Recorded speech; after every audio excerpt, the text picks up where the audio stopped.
Hey, what's up? It's Kit, time for another video, and today we're going to be talking about wooden lures and plastic lures.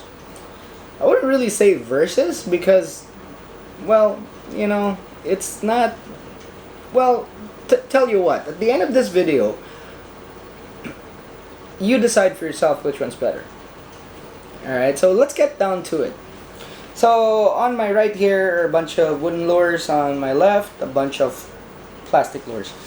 Now, the main difference between the plastic lures and wooden lures as far as form factor is concerned is the fact that you can do a lot of crazy shapes with plastic, which obviously you can't do a lot with wood because that's a limitation. Now, you can, it's not to say that you cannot. You can. The problem is the cost of doing those things would make the cost of lure production quite high, because as opposed to having to lathe it when it's straight bodied such as this, if you put a curve, the manufacturing process will have to switch to carving, and which is before the most common method of making lures. And now they have lure duplicators, and they have special types of lathe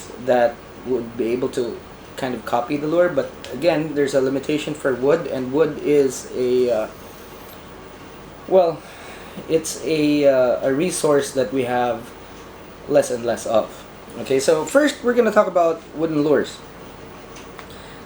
The main thing with wood is that it has been used as a material for lures for the longest time. The very first lure from Rapala is still being made today, and it's made out of balsa wood. The most legendary, aside from the original floater, would undoubtedly be these magnums, CD magnums, and I'll show you a close-up of these lures because they're full of bite marks. These are the types of lures, or these are the lures that you don't use for decoration. Okay, they are meant to be used, and they can stand a lot of abuse. You might have heard the world record holder for world records, and a big chunk of that is coming from these lures. They have caught fish from well, every corner of the world, freshwater, saltwater, they work. And they are still a mainstay of saltwater fishing till this day. I mean, they are literally an institution on their own. Now, see this particular one right here, when you see this, it screams the brand. This is one lure that just made it to where it's already a brand on its own. Just the shape, the eyes, everything, and it's made of wood. It's a Rapala CD Magnum. Everybody knows it.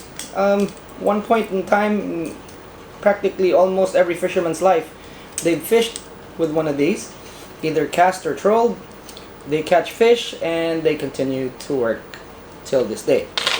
Now, the thing with wood is that it might be the first material to be used for lures, or one of the first, but it's also, there's a science behind making wooden lures. You can't just use any type of wood. Now, I'm showing a video of two balsa wood pieces, and these pieces, one is very thin while the other is kind of thick. It's just just the examples that I have lying around right now, but you can see that there is one that has a lot of grain, and there's another that doesn't have a lot of grain. Now that's very important, because even though they're the same type of species, it's exactly same type of timber really,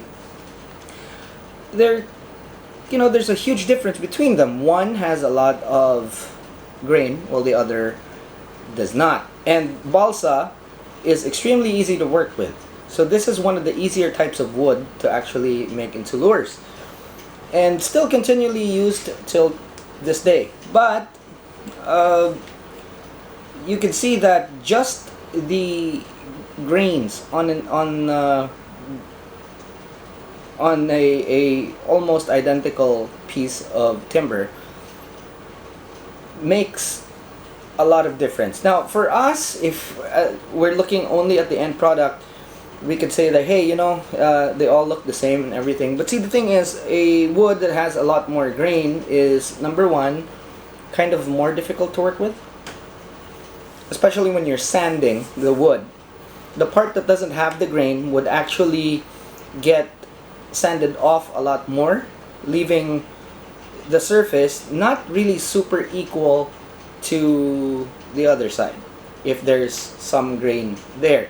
Now, although these minor deficiencies might not have a huge effect, sometimes when you're using the lure, it gives the lure a different action.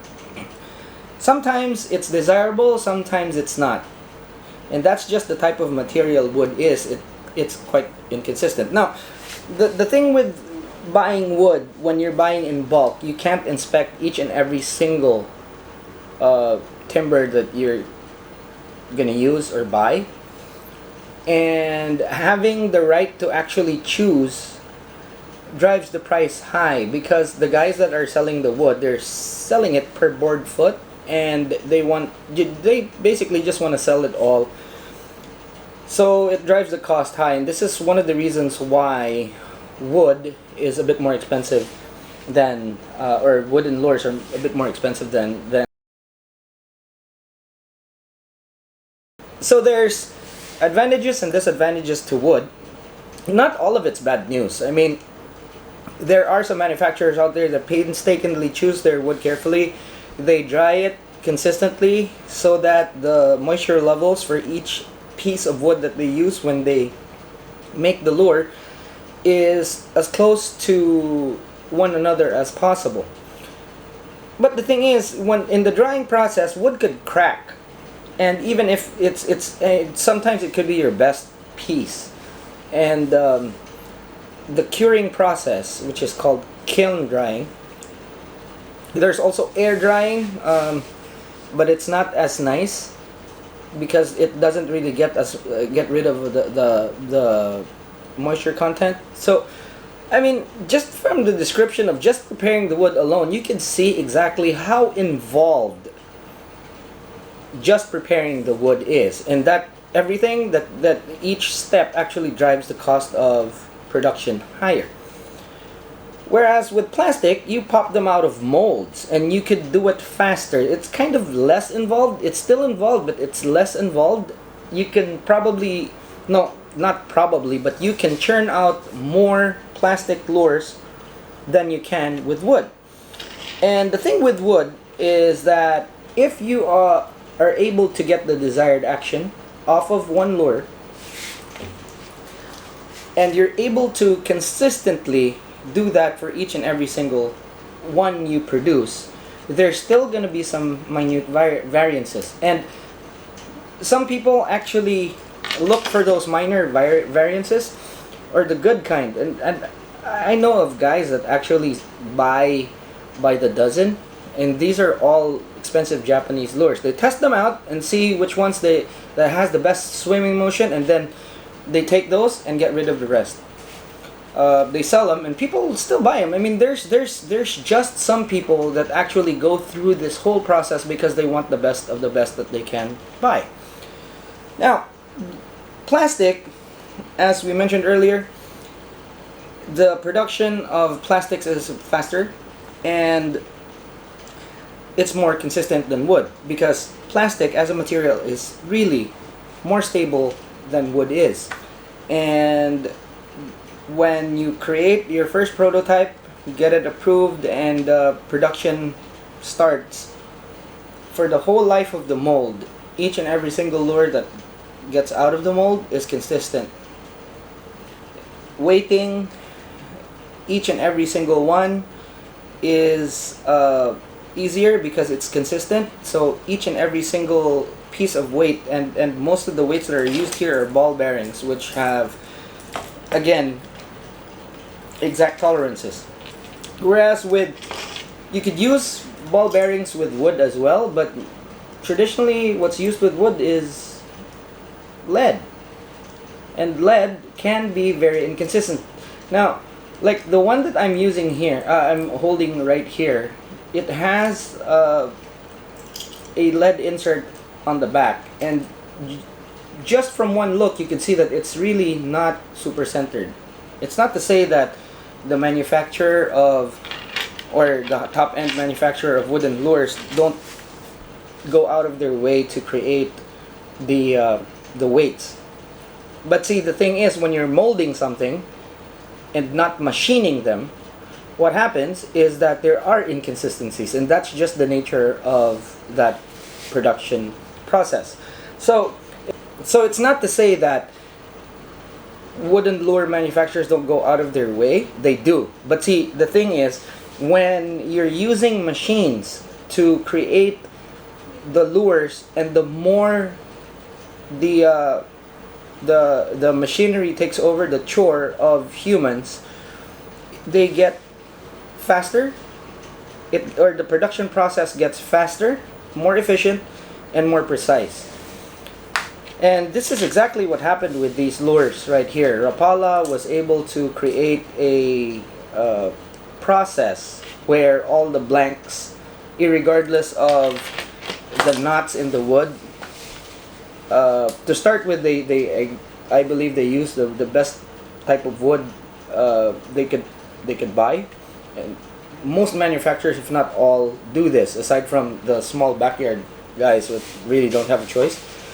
But they buy wood that's almost knotless and with the least grain, and they have machines that can churn out blanks super consistently and super fast. I mean, there's a video of a peek of the process. They didn't really show the whole process, but basically they just feed a piece of wood, and when it goes out on the other end, they are already formed perfect blanks, so that's a process that lure company giant like Rapala has perfected. And this is the reason why these lures, although made of wood, have been very consistent year after year. So with wood, there's a lot of factors. So you need to have super dry wood, and you need to be perfect with the timing for your painting. It's also the same for plastic. But see, the thing is, with plastic, they're easier to paint because the surface is, again, more consistent than wood is, and it's not really subjected to, say, it's not sensitive to moisture fluctuations as wood is, because wood absorbs water. And even, especially when the wood is dry, it absorbs water like a sponge. Wood is, as a material, it's actually kind of delicate, especially when it's still in the raw form, because you want it to be as straight as possible and as perfect as possible when you process it. And that's just the nature of the materials. Now, there are several things that plastic can't replicate with wood, especially when you get a really good piece of timber, and that is the buoyancy. And a lot of people, especially the bass fishing guys, they believe that one type, it could be cedar, it could be balsa, but there's something about the buoyancy of wood lures that they believe just triggers the most strikes. And also with plastic, even when you get the weight right, the rise of the lure, especially on crankbaits, could be faster, could be slower. With wood, it's just right. So they kind of hit that place where it's just perfect. when it comes to buoyancy. And plastic is not too far from that. The thing with plastic that I like the most is that it could easily level the playing field by making them easier to use. And with wood, it's achievable. However, because of the inconsistency of the material, you can't really replicate it from lure to lure to lure. And this is where plastic shines, and that's pretty much the Achilles heel, and it's a big one, of wooden lures. So take for example this lure. If I bought this when I was 13, let's say, and 60 years from now, if I'm still alive and if this lure is still sold, I know that the action is going to be the same. It could be that the materials used would be kind of different for as far as wiring is concerned and whatnot. There's be little changes on what could be better weighting system or whatnot inside, but it will swim exactly the way it's supposed to because the material is so stable. Now, when I was 13, I bought my favorite lure. It's the Zara Spook, and I have quite a few of them. Now, I can guarantee you that if I bought a Zara Spook today, the action would still be the same as the one that I had when I was 13. And this is because, again, material is plastic and it's more stable than wood. With wood, because of, even if it's the same type of wood, just because the density is different, it could move either faster or a bit more sluggish if it's the wood being used is a bit more dense than the other. So there are inconsistencies like that.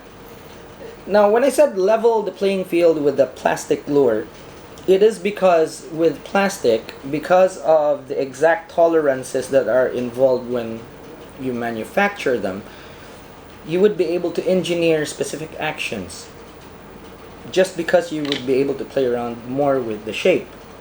Now, take for example this particular popper.